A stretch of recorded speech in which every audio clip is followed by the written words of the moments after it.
Sa pagdinig ng Senado sa panukalang budget ng Department of Justice, kinwestiyon ni Senator Rodante Marcoleta ang ahensya kung nararamdaman ba talaga ng karaniwang mamamayan ang mga ipinatutupad nitong reforma at programa.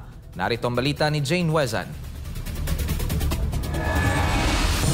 How can we make our ordinary citizen appreciate all this? Para sa ganon, they can relate to what the DOJ is trying to do. How can the ordinary Filipino appreciate or even understand sa kanyang pangkaraniwang buhay?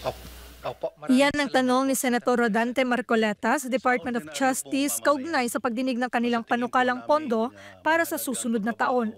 Ayon sa Senador, dapat mas mailapit sa publiko ang mga resulta ng mga reforma ng DOJ upang maunawaan ng mga ordinaryong tao kung paano ito nakatutulong sa kanilang seguridad at kabuhayan.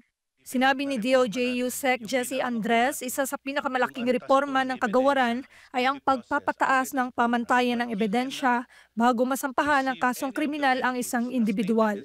Ayon po sa ating bagong pamantayan na inaprobahan din po ng ating Korte Suprema, ang threshold po of evidence is what we call prima facie evidence with reasonable certainty of conviction. Ibig sabihin po, nasa kamay na po ng law enforcement agents at ng prosecutors ang sapat na ebidensya para masakdal ang isang individual bago po siya simulan ng preliminary investigation at eventually ma-file yung case sa court. Dagdag pa niya, binabaan na rin ng DOJ ang halaga ng piyansa sa mga indigent accused ng hanggang 10,000 piso upang mapangalagaan ang karapatan ng mahihirap na akusado.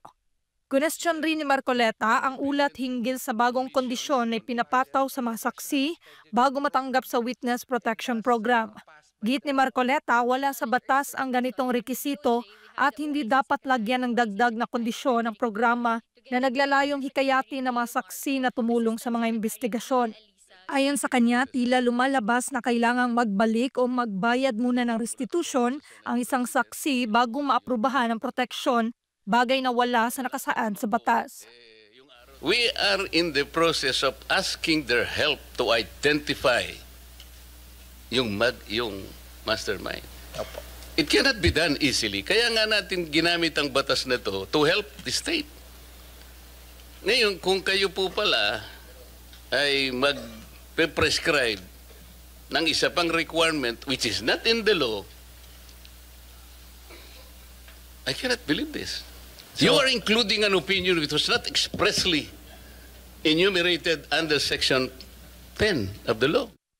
Binigyang diin din naman ni Senator Win Gatchalian na dapat pag-aralan ng mabuti ng DOJ ang pagpapatupad ng WPP at tiyaking ang layunin nito ay manatiling malinaw ang protektahan ang mga saksi at panagutin ng mga lumalabag sa batas. Ako si Jane Wezan, ang inyong citizen correspondent, nag-uulat para sa Diyos at Pilipinas kung mahal.